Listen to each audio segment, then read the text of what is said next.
acara Indonesia kelompok 4. Perkenalkan, saya Aisyah Ramanasia sebagai moderator pada talk show hari ini.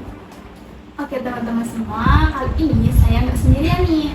Kita bakalan kedatangan beberapa narasumber yang hebat yang akan menemani kita selama talk show hari ini. Silakan masuk.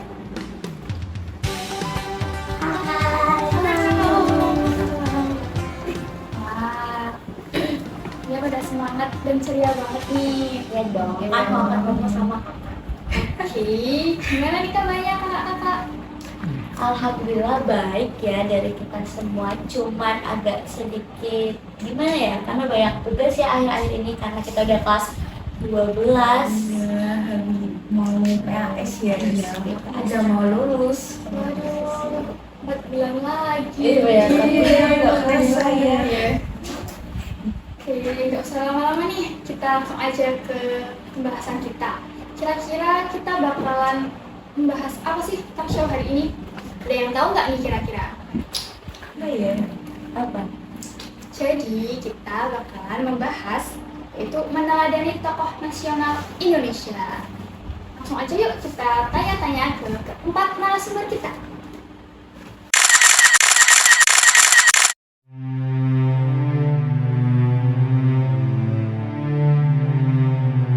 Proklamasi. Kami, bangsa Indonesia. Saudara-saudara, rapat saya buka. Saudara Ketua, rapat yang terhormat. Ya, ngomong-ngomong tentang topik pembahasan nih, kan tokoh nasional Indonesia. Kira-kira dari Kak Agifa sendiri, siapa sih tokoh favorit dari Kak Agifa? Pasti tokoh nasionalnya itu pasti banyak banget ya. Dari teman-teman juga pasti punya pilihan yang terbaiknya sendiri-sendiri. Nah, kalau dari saya, tokoh favorit saya itu adalah Insinyur Soekarno. Wah, Insinyur Soekarno. Siapa sih yang nggak kenal Insinyur Soekarno? Pasti semua udah pada tahu. Coba dong bisa dideskripsikan secara umum nih tentang beliau ini. Nah, untuk Insinyur Soekarno atau biasa kita kenal apa sebetulnya Bung Karno ya? Iya, benar. Bung Karno. Iya, ini adalah salah satu presiden RI pertama yang menjabat dari tahun 1945 hingga 1967. Lama banget ya itu Kak. Iya, lama banget.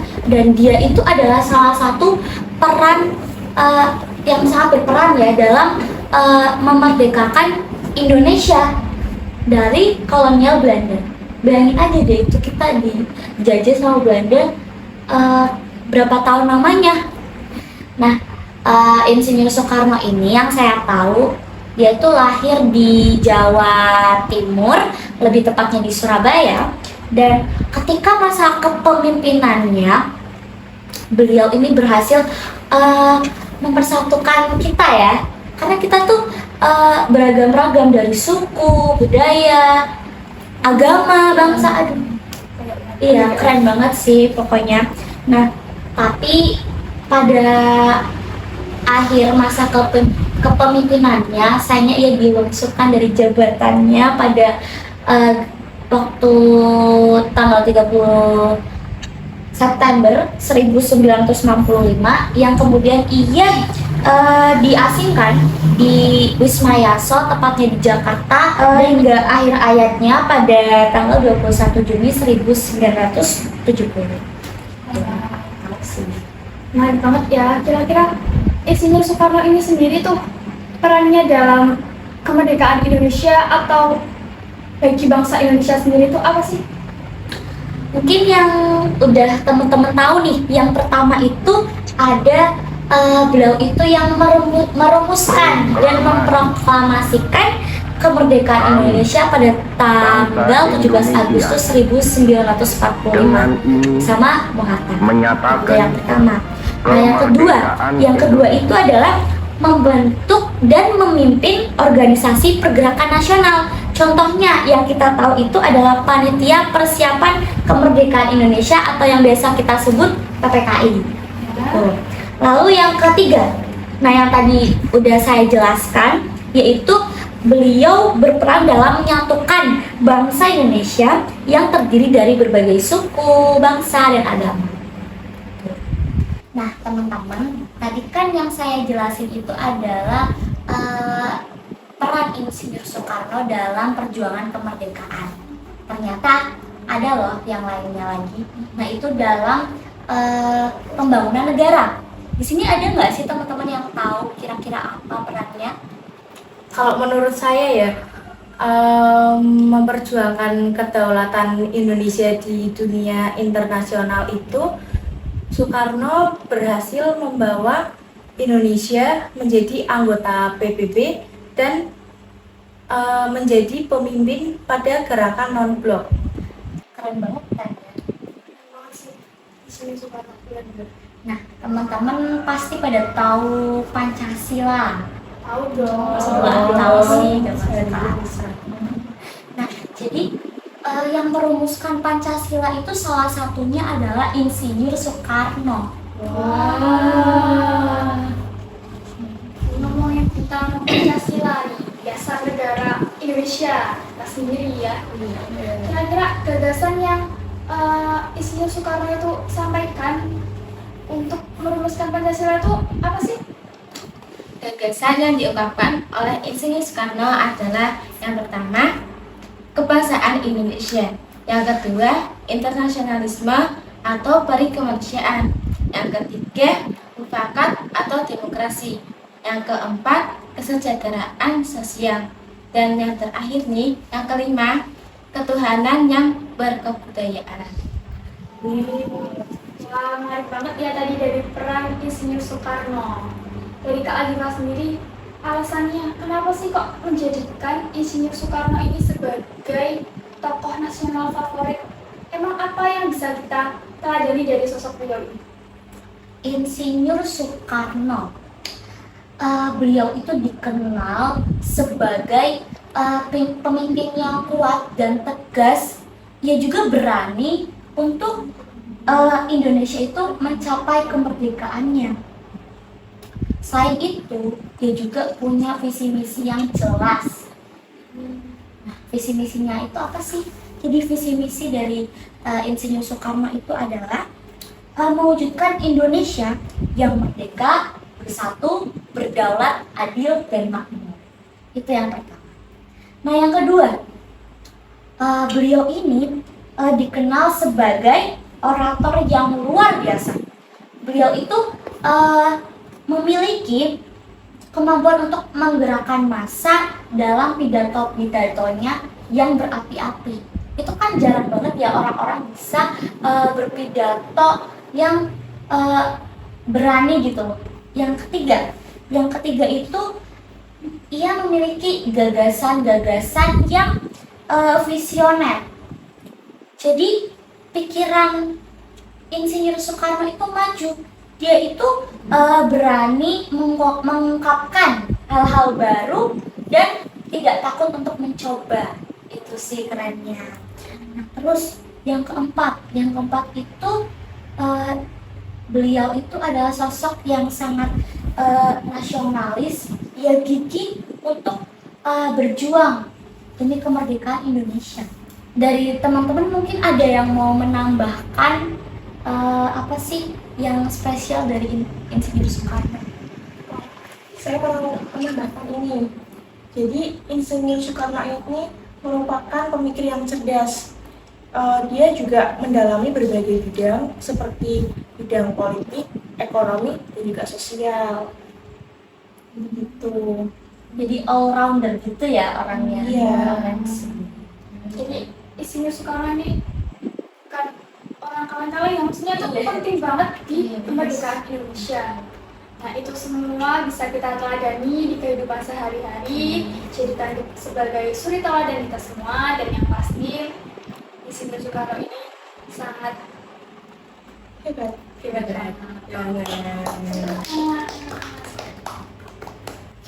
Kan kita udah bahas tentang Insinyur Soekarno nih. Lanjut nih ya, kita mau tanya ke Kak Pranavita.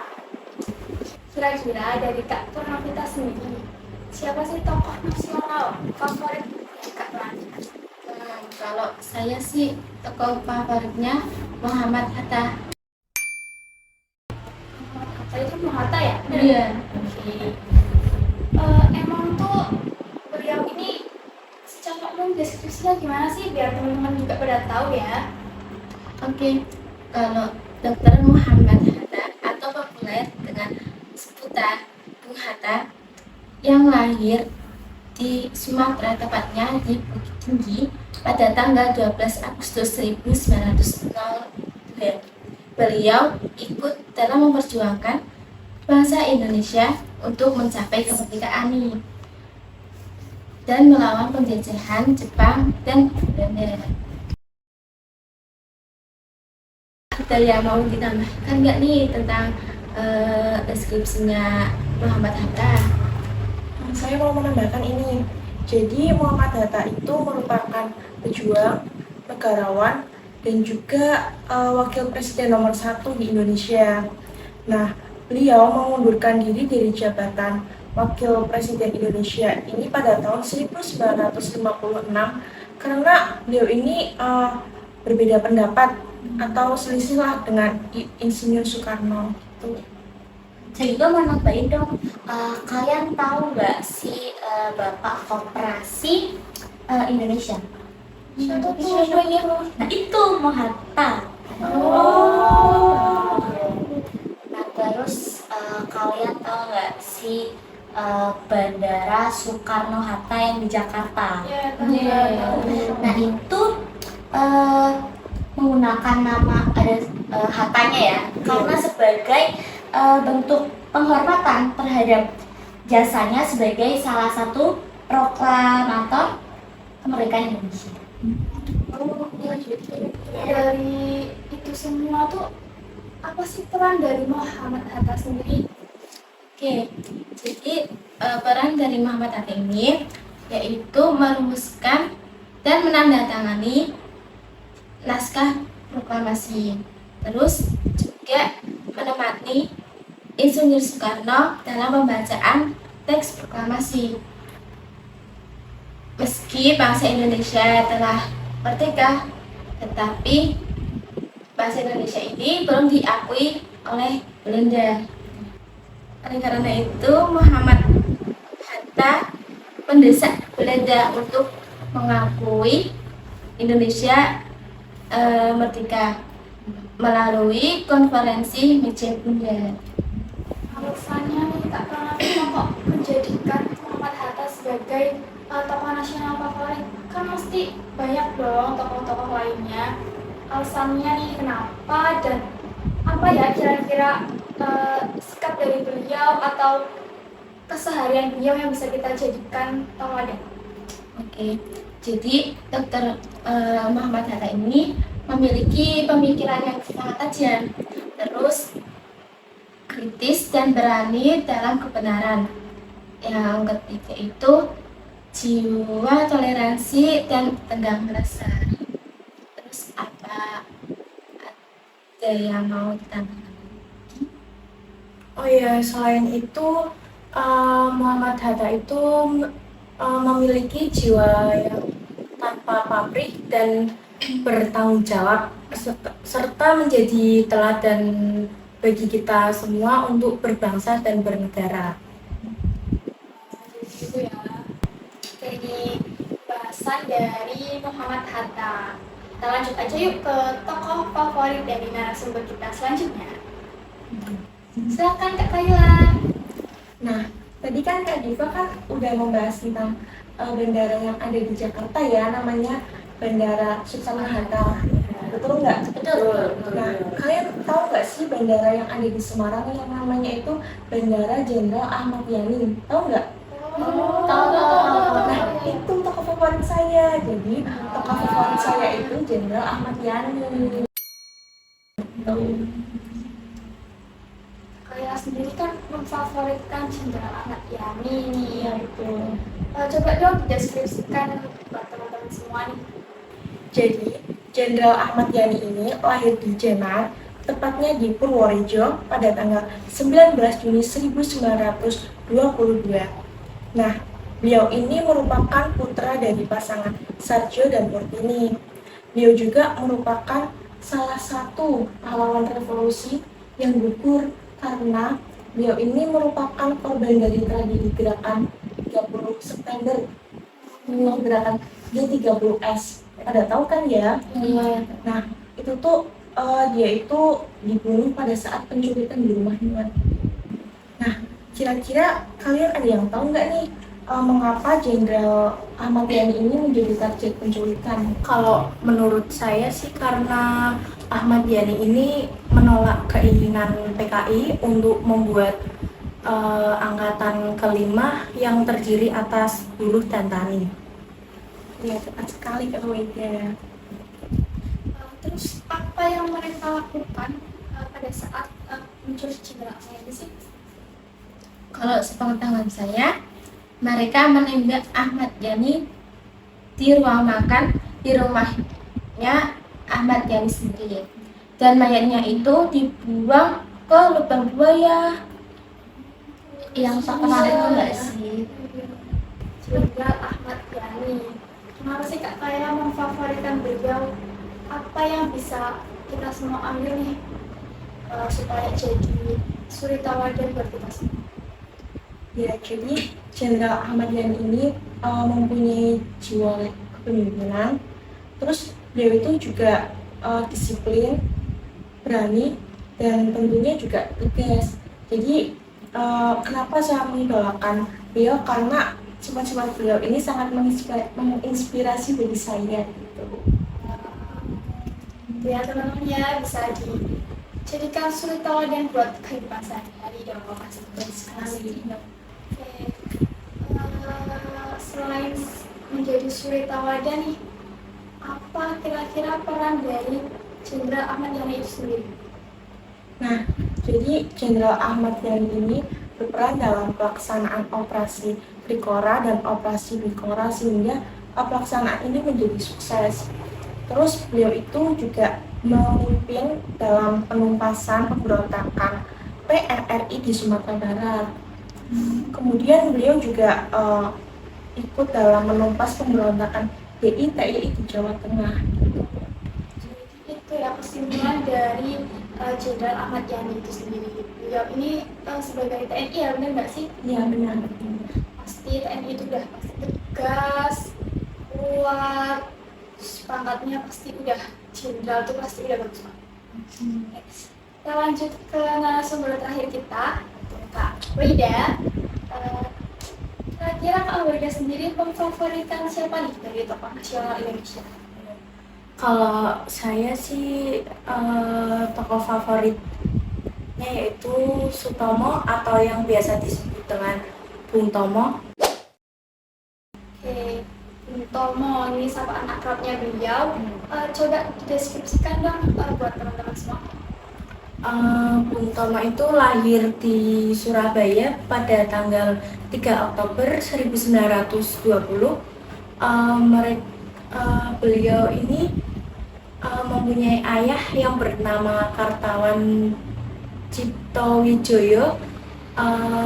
Ayahnya ini bekerja sebagai yang pertama sebagai pegawai pemerintah, yang kedua staf perusahaan di swasta, dan yang ketiga menjadi asisten kantor pajak. Dan juga ibunya bernama Subastita. Ibunya itu keturunan dari antara Jawa, Madura, dan Sunda. Jadi Sutomo ini merupakan anak pertama dari 6 bersaudara, teman-teman. Sulung ya? Iya, tepat sekali. Jadi adik-adiknya itu bernama Sulastri, terusan juga Sutari, terus Gatot Subroto, terus Suntari, Subastuti, dan Kartini. Jadi ya itu deskripsi singkat dari Sutomo. Lalu Kak Wida nih, apa sih peran dari Bung Tomo itu sendiri?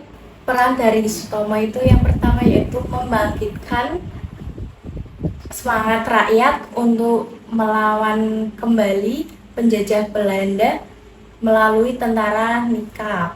Selain itu juga Sutomo menjadi jurnalis yang sukses dan jasanya yang dapat dikenang yaitu seru-seruan pembukaannya di dalam siaran radionya itu penuh dengan semangat.